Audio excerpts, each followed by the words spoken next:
नमस्कार दोस्तों, आप सभी का एक बार फिर से स्वागत है आपके अपने YouTube चैनल पर। देश दुनिया की बड़ी खबरें आप तक पहुंचाएंगे इस वीडियो के माध्यम से, जहां पर इस वीडियो में आज के मुख्य समाचार जानेंगे। एक एक करके हर महत्वपूर्ण खबर आप तक पहुंचाएंगे। तो दोस्तों, आप भी वीडियो में साथ में बने रहिएगा।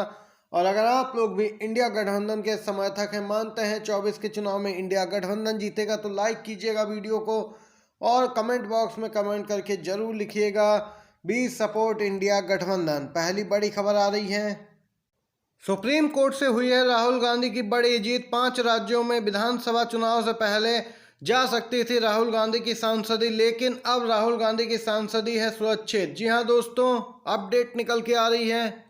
मोदी सरनेम मामले में राहुल गांधी को सुप्रीम कोर्ट से राहत मिलने के बाद उनकी सांसदी बहाल हुई थी। राहुल गांधी को तो राहत मिल गई थी, लेकिन यहां पर बीजेपी आरएसएस के कार्यकर्ताओं को राहत नहीं मिली थी, जिसके चलते वह लगातार सुप्रीम कोर्ट का रुख कर रहे थे।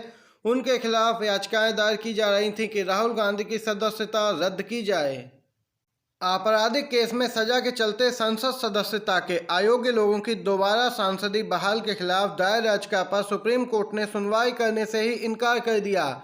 याचिका में कांग्रेस नेता राहुल गांधी समेत अन्य नेताओं का जिक्र कर इनकी सदस्यता बहाली को चुनौती दी गई थी। इस पर कोर्ट ने जनहित याचिका खारिज कर दी और याचिकाकर्ता पर 1 लाख रुपए का जुर्माना लगाया।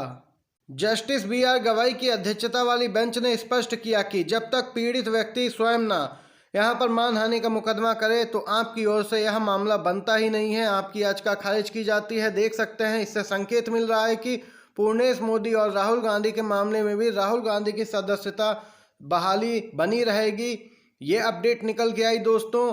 इसी के साथ अगली खबर की तरफ चलते हैं। दोस्तों, चीन एलएसी पर बढ़ा रहा है सैनिकों की संख्या, हेलीपैड भी बना रहा है, उनका निर्माण किया जा रहा है। पेंटागन की रिपोर्ट में नया खुलासा हुआ है। दोस्तों, यहाँ पर मोदी सरकार जहां एक तरफ इस पूरे मामले पर चुप बैठी है, राहुल गांधी से लेकर बीजेपी के ही नेता सुब्रमण्यम स्वामी यहां पर मामले को उठा चुके हैं कि आखिर मोदी सरकार इतना शांत क्यों बैठी है, अब लाल आंखें क्यों नहीं दिखा रही है। एक तरफ पीएम मोदी कहते हैं कि हमारे देश की सीमा में कोई नहीं घुसा, लेकिन राहुल गांधी और यहां पर बीजेपी के नेता ही कहते हैं कि चीन हमारी जमीन पर कब्जा करके बैठा है। इसी बीच अमेरिका रक्षा विभाग पेंटागन ने खुलासा किया कि एलएसी पर चीन अंडरग्राउंड स्टोर, सड़कों, हवाई क्षेत्रों और हेलीपैड का निर्माण करता जा रहा है। उसने अपने सैनिकों की तैनाती कम नहीं की है। वहीं दोस्तों, आप सभी को बताते चलें, इस पूरे मामले को लेकर अब विपक्षी दल हमलावर हैं केंद्र की मोदी सरकार पे।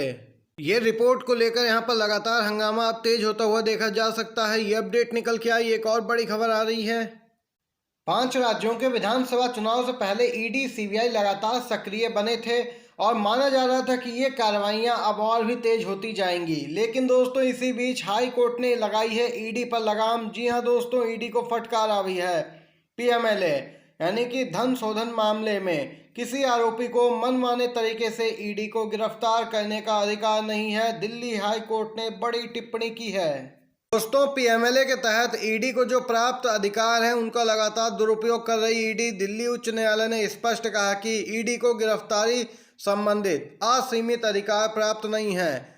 पीएमएलए की धारा 19 के तहत ईडी अपनी मर्जी से किसी व्यक्ति को गिरफ्तार नहीं कर सकती। एक याचिका पर सुनवाई करते हुए न्यायाधीश ने स्पष्ट किया कि ईडी अगर किसी व्यक्ति को गिरफ्तार करती है, तो उसे पूरी तरीके से सुनिश्चित होना चाहिए कि वह धन शोधन का दोषी है। और वहीं इस फटकार के बाद माना जा रहा है कि अब ईडी की कार्रवाइयों में कुछ लगाम लगेगी दोस्तों, क्योंकि ईडी मनमाने तरीके से गिरफ्तारी कर रही थी। खास तौर पे विपक्षी नेताओं पे शिकंजा कसा जा रहा था और उसमें भी खास तौर पे आम आदमी पार्टी और टीएमसी को निशाना बनाया जा रहा था। ये अपडेट निकल के आई। एक और खबर की तरफ चलते हैं। दोस्तों, जब बीजेपी हारने लगती है तो जगहों के नाम बदलने लगती है। अब ऐसा ही कुछ यूपी के अमेठी में देखने को मिल सकता है। स्मृति ईरानी को अंदरूनी सर्वेक्षण से संकेत मिल चुके हैं कि 24 के चुनाव में अगर राहुल गांधी यहां से यानी कि अमेठी से चुनाव में उतरते हैं, तो उनकी हार तय है। स्मृति ईरानी अपनी हार को देखते हुए अब यहां पर उतर आई हैं अमेठी की जगहों के नाम बदलने पर। जी हां दोस्तों, यहां पर अपडेट आ रही है।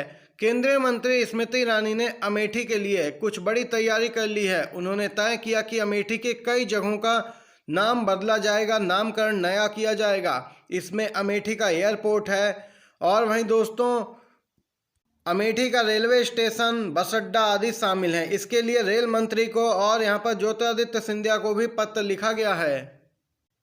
देख सकते हैं दोस्तों, स्मृति ईरानी के खिलाफ काफी आक्रोश है अमेठी की जनता में, जिसको यहाँ पर भांप लिया है बीजेपी ने। और स्मृति ईरानी अब यहाँ पर नाम बदलने की रणनीति पर काम करने वाली हैं और राहुल गांधी एक बार फिर से 2024 का आम चुनाव अमेठी से लड़ सकते हैं। दोस्तों ये अपडेट निकल के आई। इसी के साथ चलिए एक और खबर आ रही है।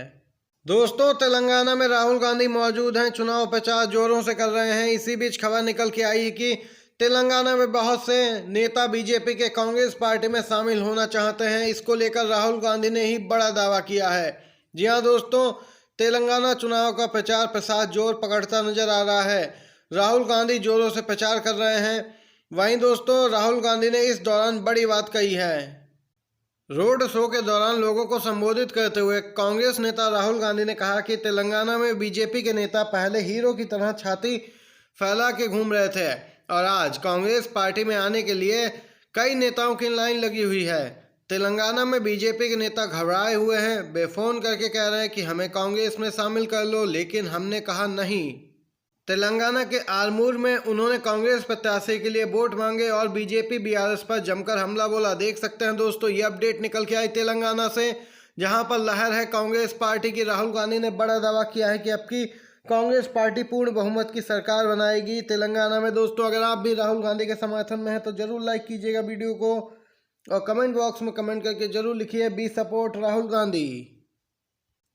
मध्य प्रदेश से खबर निकल के आ रही है। कांग्रेस पार्टी ने एक सीट पर उम्मीदवार को छोड़कर सभी सीटों पर मध्य प्रदेश में उम्मीदवारों की सूची जारी की। तो बीजेपी ने भी यहां पर दोस्तों शिवराज कैबिनेट के कई मंत्रियों और विधायकों का टिकट काट दिया है। भाजपा की 5वीं सूची जारी की गई है। नए चेहरों के नाम पर मुहर लगी है।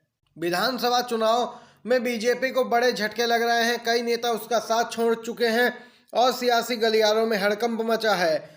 दोस्तों कांग्रेस पार्टी यहां पर पूरी तैयारी से जुटी है, तो दूसरी तरफ बीजेपी भी शिवराज सरकार में मंत्रियों के टिकट काट दिए हैं और यहां पर नए उम्मीदवारों को टिकट दी गई है।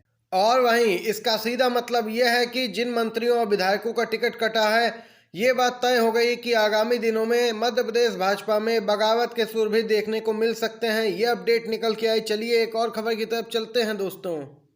तेलंगाना चुनाव को लेकर बिग ब्रेकिंग अपडेट। जल्द होगा वहां पर गठबंधन, कांग्रेस पार्टी इन्हें बनाने जा रही है सहयोगी।